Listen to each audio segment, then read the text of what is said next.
Meus pequenos quarenteneiros, tudo tranquilinho?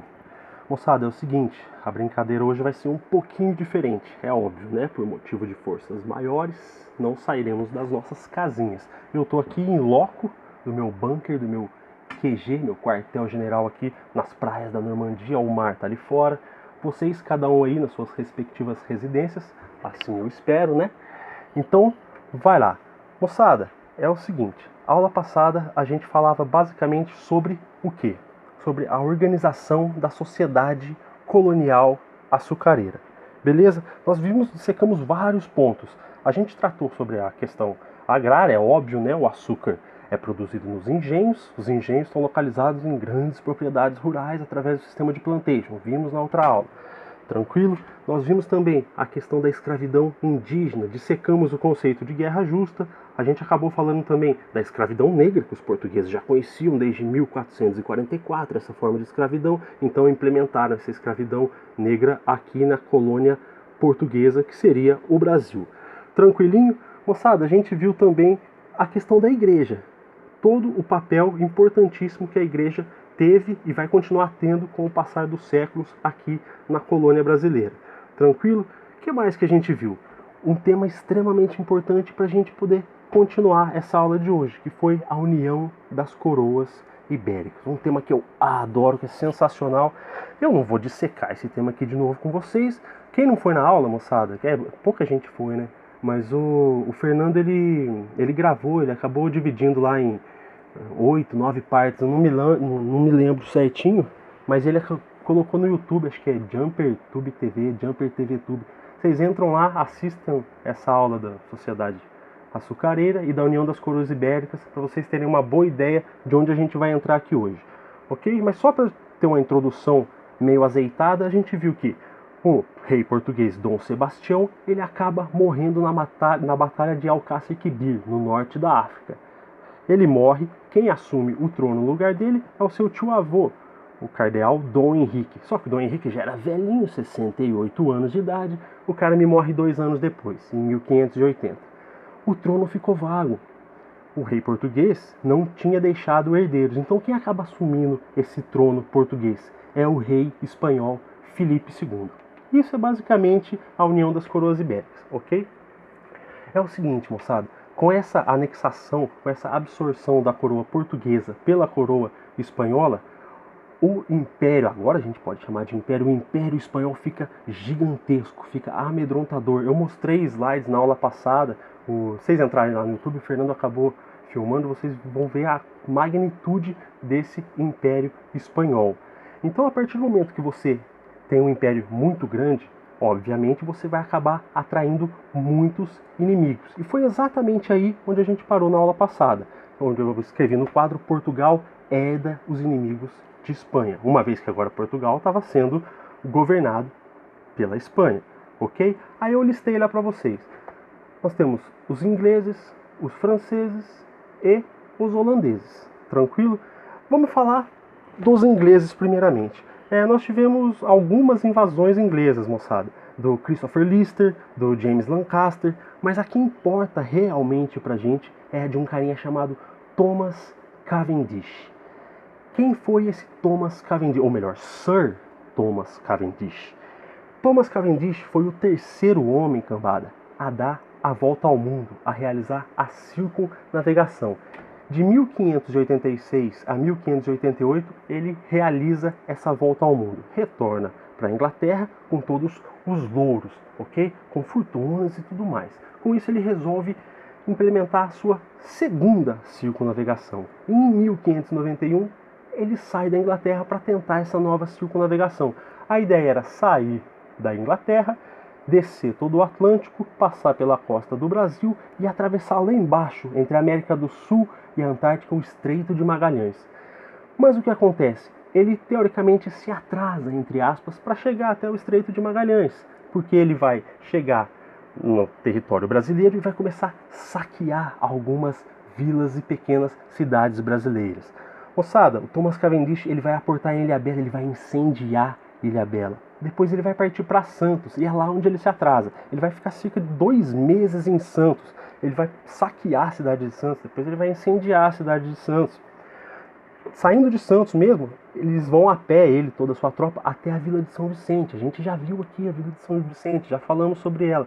Eles também detonam com a Vila de São Vicente. Nesse caminho entre Santos e São Vicente, eles saem saqueando e queimando todos os engenhos que eles encontram pelo caminho.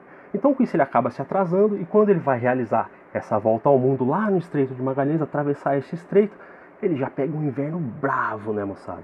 Então com isso não é possível ele realizar essa travessia do Estreito de Magalhães. Da onde eu estou tirando tudo isso de informação que eu estou passando para vocês? Da minha cabeça? Da Wikipédia?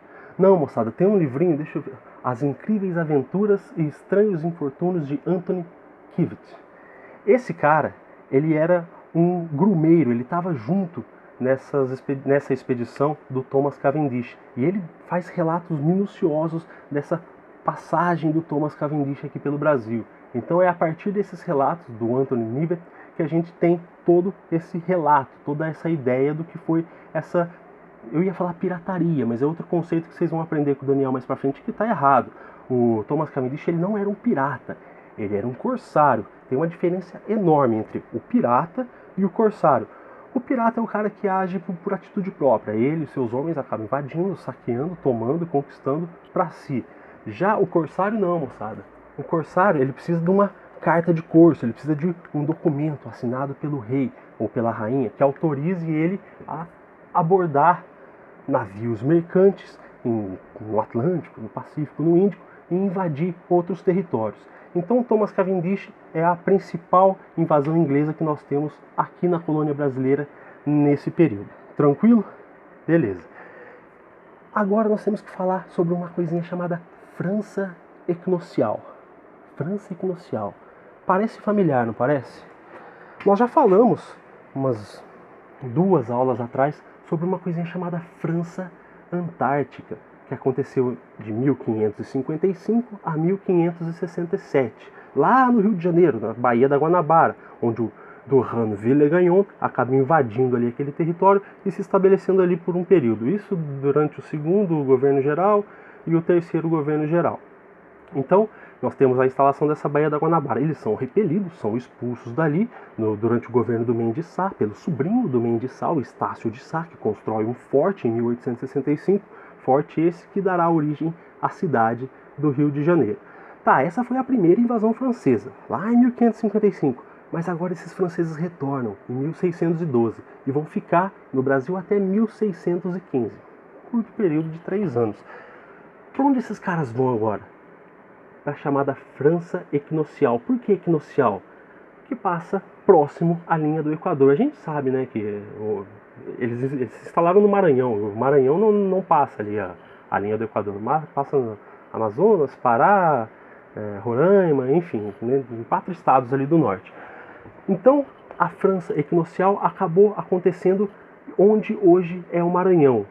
Então, um cara chamado Daniel de la Touche, enviado para cá, acaba fundando um forte de São Luís. Hoje, São Luís, capital do Maranhão.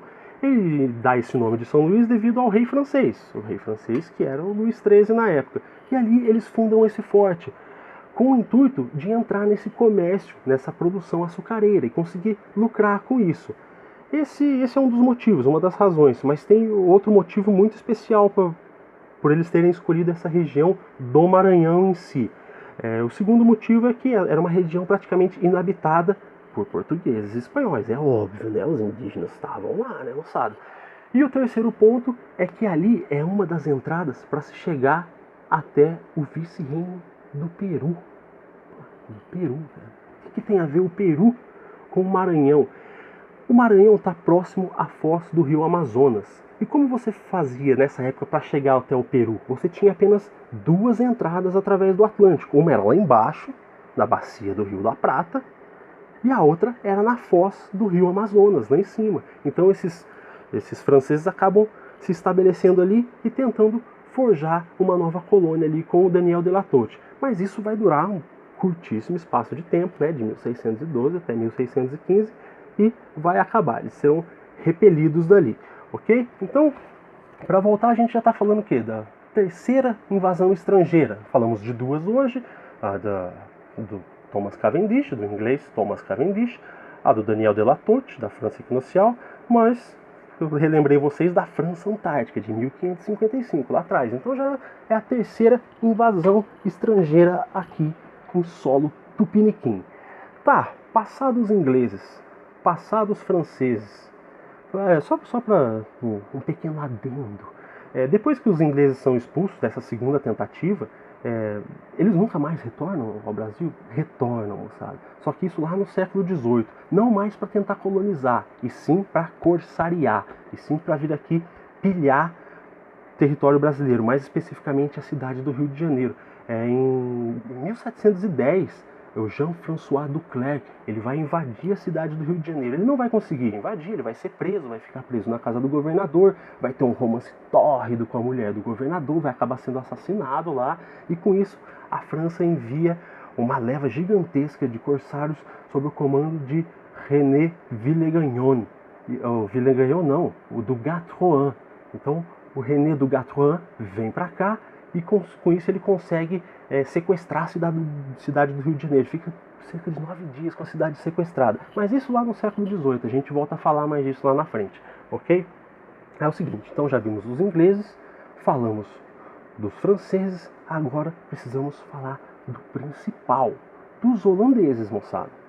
Por que os holandeses? Nós temos vários motivos para entender as causas, razões e circunstâncias desses holandeses virem aportar aqui em terras brasileiras e permanecer aqui durante determinado período, cerca de 24 anos, né? De 1630 a 1654. É o seguinte, qual é a relação entre Espanha e Holanda? A Holanda tem uma região ali chamada região de Flandres. É uma região extremamente profícua, desde a época do Renascimento Comercial, que vocês vocês vão ver isso aí com o Daniel, o Renascimento Comercial, que vai ser extremamente pujante nessa região de Flandres. Vários caminhos, várias vias terrestres aconteciam ali, e muitas feiras, ou seja, era um local extremamente endinheirado. Era o centro do mundo. Amsterdã era o centro do mundo comercial nessa época, moçada. Ok, só que essa região da Holanda não era uma região independente. Essa região era uma região vassala da Espanha, ou seja, pagava tributos à Espanha. Essa região pagando tributos à Espanha, é óbvio que teremos alguns conflitos, principalmente depois da Reforma Protestante, que essa região de Flandres, na atual Países Baixos, ali na Holanda hoje, era uma religião que aderiu muito o protestantismo. Nós temos muitos calvinistas, luteranos ali naquela região. E o rei espanhol, que era Filipe II nessa época, o rei espanhol, ele é um rei católico, como todo mundo sabe. Espanha e Portugal, os principais reinos católicos do mundo. Com isso, nós já temos ali mais um conflito entre protestantes e católicos, ok? Essas províncias dos Países Baixos resolvem se unir em 1579.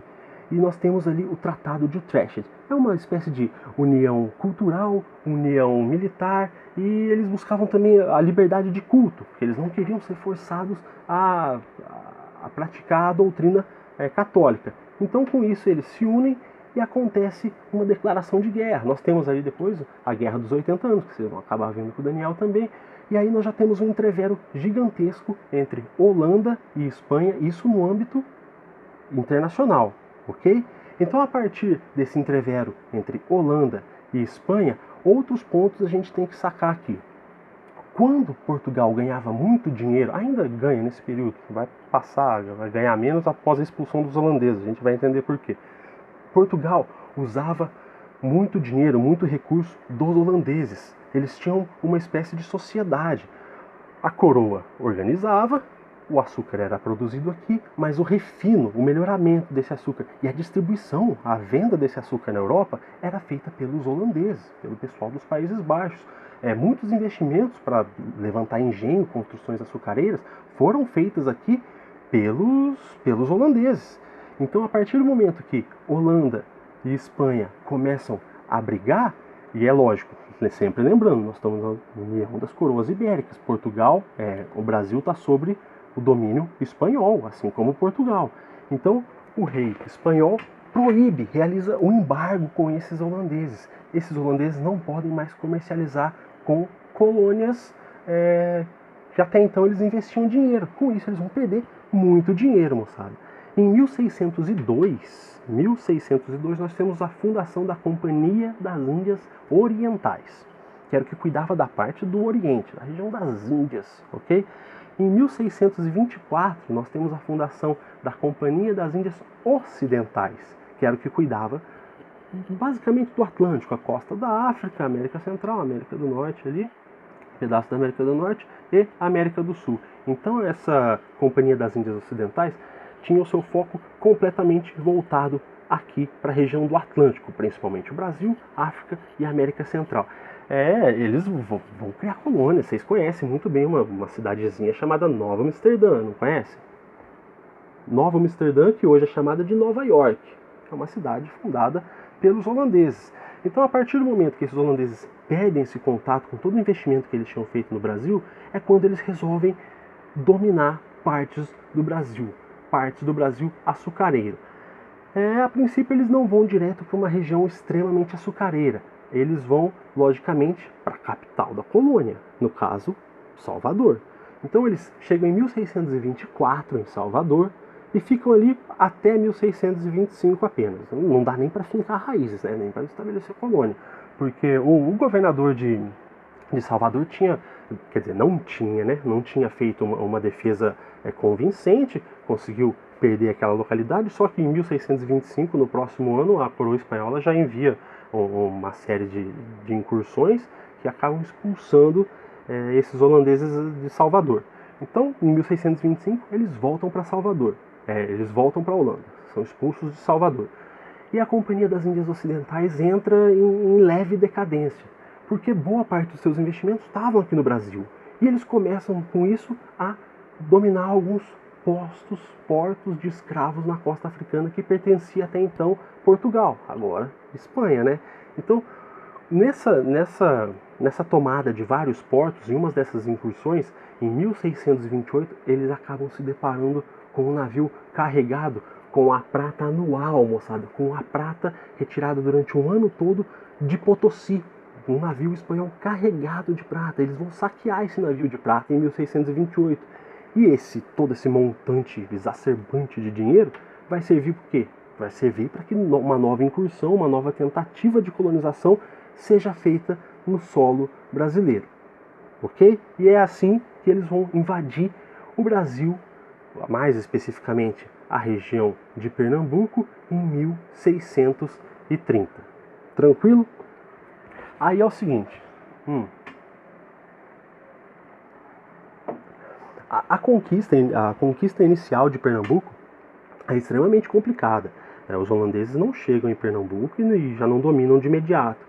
Eles conseguem conquistar várias partes litorâneas, só que Matias de Albuquerque, que era o governante da capitania de Pernambuco, resolve se retirar para o interior e praticar uma espécie de guerra de guerrilha. Ele com seus homens ficam durante 5 anos ali resistindo aos holandeses. Então, durante 5 anos, os holandeses ficam mais na parte litorânea e esses resistentes ainda da capitania de Pernambuco ficam mais no interior da capitania. Tranquilo? Acontece que daí vai surgir a figura de um cara chamado Domingos Calabar. O que esse Domingos Calabar vai fazer? Ele é um cara, moçada, que tinha empréstimos vultuosos, algo extraordinário. Ele devia muito dinheiro para a Espanha e Portugal. Ele havia adquirido vários empréstimos. Com isso, ele pensou na sua bela cabeça de jirico que se ele ajudasse os holandeses a expulsar os portugueses / espanhóis daqui, os holandeses poderiam dominar a região. Com isso ele ganharia a simpatia dos holandeses e não precisaria pagar essa dívida exorbitante que ele tinha com os espanhóis, ok? Então ele resolve delatar a posição onde esses resistentes da capitania de Pernambuco estavam, um local chamado Arraial do Bom Jesus. Era uma localidade extremamente intrínseca, enfiada lá no meio dos rincões do sertão, e ele mostra para os holandeses como chegar até lá e como desbaratinar toda aquela resistência. Não dá outra, né? Os holandeses chegam lá, acabam com essa resistência, e esse período de 5 anos do início da invasão termina ali, porque agora os holandeses começam a se espalhar ali pela região do Nordeste do Brasil, porque a resistência acabou. Então, de 1630 a 1635, a gente tem essa primeira fase da invasão.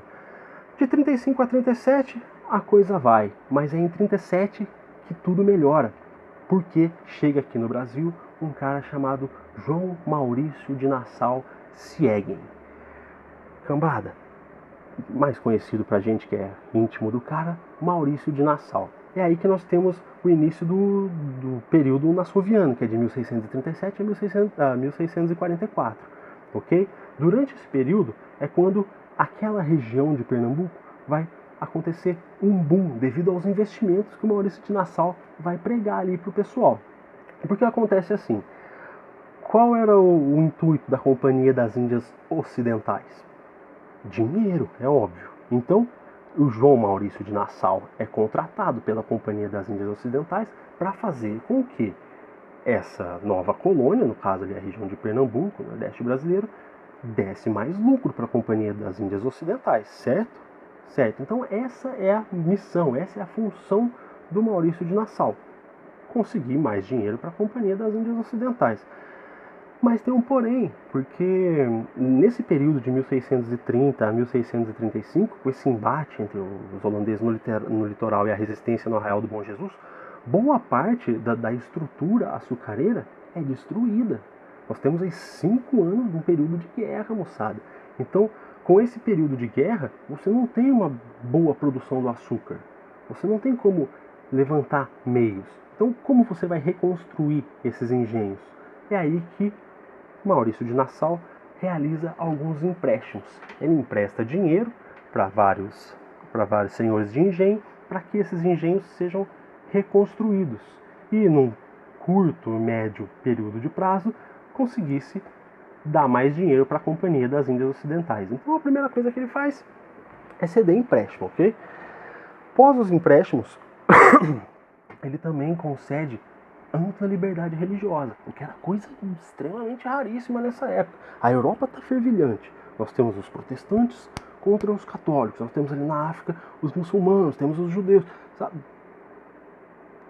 Tá flamejante. Só que aqui no Nordeste do Brasil você tinha a liberdade de culto. Para você ter uma ideia dessa ampla liberdade de culto aqui que o Maurício de Nassau trouxe, a primeira sinagoga judaica é implementada aqui na América nesse período. Então nós tínhamos ali em Pernambuco católicos, protestantes calvinistas, huguenotes, judeus, todo mundo vivendo em harmonia. Em harmonia para o comércio, né? Mas conseguia fazer com que o comércio começasse aos poucos a sua nova engrenagem, né? Para continuar esse ganho de lucros para a Companhia das Índias Ocidentais. Então ele concedeu esses empréstimos, deu essa ampla liberdade religiosa. Outra coisa muito importante desse período nassoviano que a gente está vendo é que, obviamente, né, durante esses embates entre holandeses e o Arraial do Bom Jesus, a capacidade de suprir a população ficou baixíssima, porque todo o foco ali é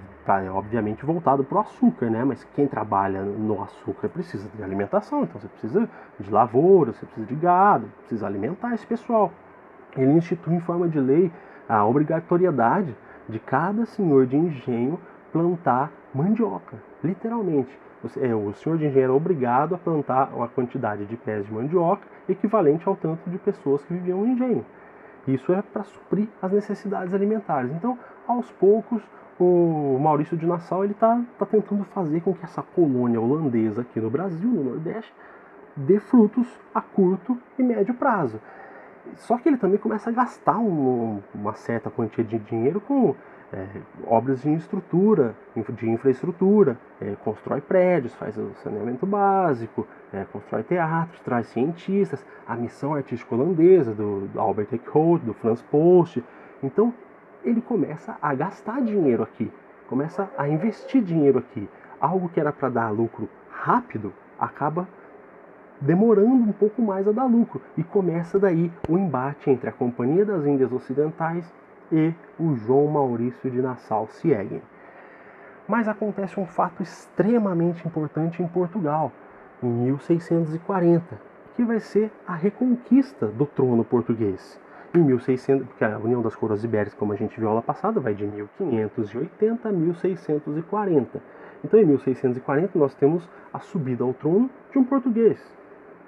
Sobe ao trono a Casa dos Bragança, que depois viriam para o Brasil, a gente conhece muito bem.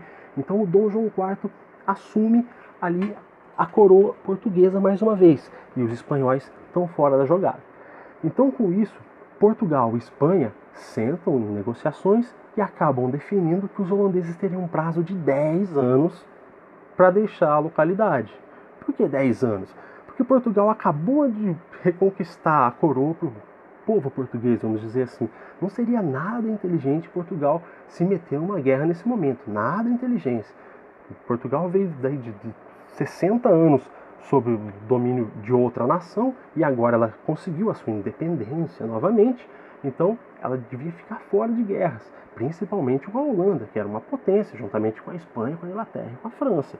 Portugal não tinha mais o mesmo alcance do que essas nações, apesar das suas várias colônias. Então eles entram num acordo e no período de 10 anos esses holandeses têm um período de 10 anos para deixar a colônia, para ir embora do Nordeste. Bom, já que a ideia da Companhia das Índias Ocidentais é lucrar, como eles vão fazer com aqueles empréstimos que o João Maurício de Nassau fez aos senhores de engenho? Como que eles vão recuperar rapidamente todo o investimento em infraestrutura que o João Maurício de Nassau fez na cidade do Recife? Como eles vão recuperar o dinheiro em artistas, em cientistas? Então, a Holanda começa a se ajeitar para de que modo esse dinheiro retorne para o seu caixa o mais rápido possível. Eu disse a Holanda, mas o mais correto é a Companhia das Índias Ocidentais, mas vocês estão me entendendo. E o que a companhia vai acabar fazendo? Vai cobrar os empréstimos, né, moçada? Lembra aqueles empréstimos que o João Maurício de Nassau fez para os senhores de engenho para pagar durante um período de tempo? Essa companhia agora quer o pagamento desse empréstimo, dessa dívida, na hora. Só que os senhores de engenho não têm esse dinheiro para entregar agora para a Companhia das Índias Ocidentais. Então começa um embate entre os locais, os portugueses que ali viviam, os senhores de engenho, contra esses holandeses. Detalhe, como Portugal e Holanda, tinham acordado esse período de 10 anos, Portugal não apoiava abertamente essa insurreição pernambucana que viria a acontecer. Essa insurreição pernambucana é a expulsão dos holandeses daquela região. Portugal não apoiava abertamente, apoiava nas costas, apoiava por debaixo dos panos. Mas a resistência que ocorreu, a resistência militar, de fato, ali no período, na localidade, não teve incentivo financeiro português. Portugal não podia se meter nisso, mas é óbvio que Portugal estava torcendo e muito para que esses pernambucanos, vamos chamar assim, conseguissem expulsar esses holandeses dali. Isso acontece? Acontece, né, moçada? Em 1654, esses holandeses são expulsos dessa região, só que aí é aquele negócio. Então, quem ganhou a guerra, quem ganhou a brincadeira? Portugal ou Espanha? Na conquista militar, Portugal, nesse momento, em 1654, sai um pouquinho fortalecida, porque teve uma conquista militar, que acabou expulsando os invasores dali. Só que, ao serem expulsos da região de Pernambuco, os holandeses precisam procurar outra localidade para produzir o seu açúcar. E eles vão acabar parando nas ilhas, ou melhor, nas Antilhas, na região das Antilhas. Então eles vão para as Antilhas e lá, com já todo o seu know-how, sua experiência na produção açucareira, eles começam um novo empreendimento de açúcar na região das Antilhas. Só que é uma região, moçada, que eles não são mão do açúcar de beterraba, que tinha uma qualidade muito próxima, que dirá até superior da cana-de-açúcar, e era um produto muito mais barato, muito mais rentável. Assim que os holandeses conseguiram estabelecer essa produção açucareira do açúcar de beterraba nas Antilhas e começaram a inundar o mercado europeu com açúcar de beterraba holandês, moçada, a economia açucareira do Brasil, de Portugal, da colônia brasileira de Portugal, foi pro quiabo. É ali que começa a derrocada do sistema açucareiro brasileiro. Então, nos próximos 40, 50 anos, paulatinamente o lucro é cada vez menor com açúcar, cada vez menor com açúcar. Nós vamos ver na aula que vem a interiorização do Brasil, as entradas e bandeiras, onde os bandeirantes entraram na região da Amazônia, o Sul, Centro-Oeste. Vamos ver um sisteminha também chamado monções. E é aí que a gente vai pegar para a próxima aula, porque é através desse sistema de monções que vai ser encontrado na região ali das Minas Gerais, na região do Rio das Velhas, as primeiras pepitinhas, os primeiros jazidinhas de ouro. E nós vamos ter, então, a mineração no Brasil, ok? Então é só a partir daí dessa mineração que Portugal volta a ganhar um bom dinheiro com a colônia brasileira. Nunca se ganhou tanto, né? Nunca vai se ganhar tanto como na época da mineração. Então, com essa queda do açúcar, com essa baixa lucratividade do açúcar devido à concorrência com o açúcar holandês fabricado nas Antilhas e distribuído largamente na Europa, o Brasil só vai voltar a ter um certo poderio financeiro. Brasil não, né? Portugal. O Brasil é nossa merda da colônia. Portugal só vai obter uma boa capacidade financeira a partir ali da um quarto da metade do século XVIII, ok? Então é só a partir de lá. Eu acho que é mais ou menos por aí. Ó, vocês têm o meu e-mail, tem o Facebook, vocês podem entrar em contato. Se for caso de vida ou morte, liga lá, pede meu telefone, manda uma mensagem. Moçada, a gente tem a impressão de que o mundo parou, mas ele não parou. O jogo continua, bola pra frente. A gente daqui, vocês daí, a gente vai se virando como pode, ok? Vamos fazer então um exercíciozinho rapidinho. Deixa eu achar aqui.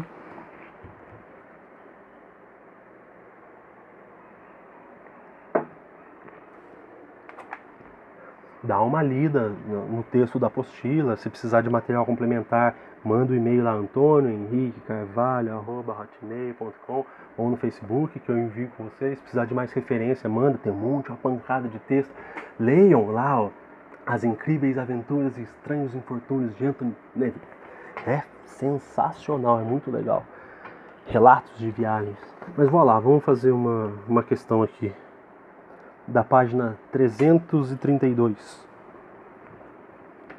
Ó, a primeira metade do século XVII em Pernambuco foi marcada pela invasão holandesa à capitania. A presença holandesa em Pernambuco durou 24 anos, de 1630 a 54, como a gente acabou de ver. A invasão foi motivada por vários fatores, dos quais podemos destacar, se liga aí, ó, o sucesso da colonização holandesa no sul da América, especialmente nas possessões espanholas, e a vontade da Holanda em expandir seus domínios no Novo Mundo. Moçada, sucesso da colonização holandesa no sul da América. Vocês já ouviram falar de alguma colônia holandesa no sul da América? Do sul? Nós temos aqui a invasão de Salvador, de 624 a 25, e depois a invasão de Pernambuco ali, que ocupa parte do Nordeste de 1630 até 1654, ok? E não foi um completo sucesso. E a vontade da Holanda em expandir seus domínios, não, né? OAB, a necessidade do algodão, produto amplamente produzido na capitania de Pernambuco, desde o século XVI, por parte das indústrias têxteis holandesas. É uma questão extremamente anacrônica, está completamente fora do seu tempo, né? Dá uma olhada aqui, ó. A necessidade de algodão, sabe? A gente não está falando de algodão aqui ainda. E não era um produto amplamente produzido na capitania de Pernambuco. A gente viu que um dos principais motivos de Pernambuco ter prosperado foi pelo Duarte Coelho, né, o filho do Gonçalo Coelho, que nós já vimos a sua bela administração, que é o solo de Massapê. O solo de Massapê que era essencial, era excelente para a produção da cana-de-açúcar. Então, o algodão não, era o açúcar. Desde o século XVI, por parte das indústrias têxteis holandesas. Moçada, indústrias têxteis holandesas. Indústria têxtil é inglesa e é só a partir de 1760, né? Só lá no século XVIII, na Inglaterra. Falta muito tempo aqui ainda. Então é saber, tá um absurdo, tá? A C. O bloqueio do acesso holandês pela coroa espanhola ao comércio do açúcar produzido em Pernambuco durante a União Ibérica. Bloqueio do acesso holandês pela coroa espanhola, perfeito. Tá, mas vamos ver a D e a E, né? Vai que. A presença maciça de tropas holandesas na Bahia desde 1625. Tivemos a invasão na Bahia, em Salvador, em 1624, mas eles já foram expulsos em 1625. Então, em 1625 não tinha uma presença maciça de tropas holandesas. Nem em 1624, que foi o ano da invasão em Salvador, não tinha uma presença maciça de tropas holandesas. Não, então a D está errada. E aí? Os interesses dos comerciantes e senhores de engenhos locais em comercializar com os holandeses, em detrimento dos portugueses. Não, né? Você está vendendo, você não escolhe para quem você vende. A gente tinha ali a questão do pacto colonial, mas o pacto colonial não entrava aqui nessa época, né? A gente viu, estava na questão da União das Coroas Ibéricas e nós temos a presença holandesa aqui. Não, de modo algum. Então fica a C. Então olha lá, ó. A primeira metade do século XVII, em Pernambuco, foi marcada pela invasão holandesa à capitania. A presença holandesa em Pernambuco durou 24 anos, de 1630 a 54. A invasão foi motivada por vários fatores, dos quais podemos destacar o bloqueio do acesso holandês pela coroa espanhola ao comércio do açúcar produzido em Pernambuco durante a União Ibérica. Muito teta, muito fácil. Beleza? Então, ó, qualquer dúvida, vocês mandem um e-mail, dá um grito aí, chama a gente que a gente resolve. Semana que vem eu não sei como vai ser. Se a gente vai fazer dessa mesma maneira. A Ana Paula tá vendo uma plataforma pra gente bem legal, pra gente poder desenvolver em cima dela. Mas com essa confusão agora, todo mundo tá procurando essas plataformas. Então é normal que deu alguma pane no começo. Então talvez semana que vem a gente volte um pouco diferente. Então, enquanto não passar esse coronavirus, a gente se encontra por aqui. Tranquilo? E qualquer dúvida, tamo... Ó, assiste a última aula lá, hein, o animalzinho. Tá lá, Jumper Tube TV, Jumper TV Tube. Não lembro certinho agora. Mas tá dividido. Tem a aula do Antônio Marcos, da Ju, do Tom, de Química, se eu não me engano. Relógio. Falou. Beijo pra vocês.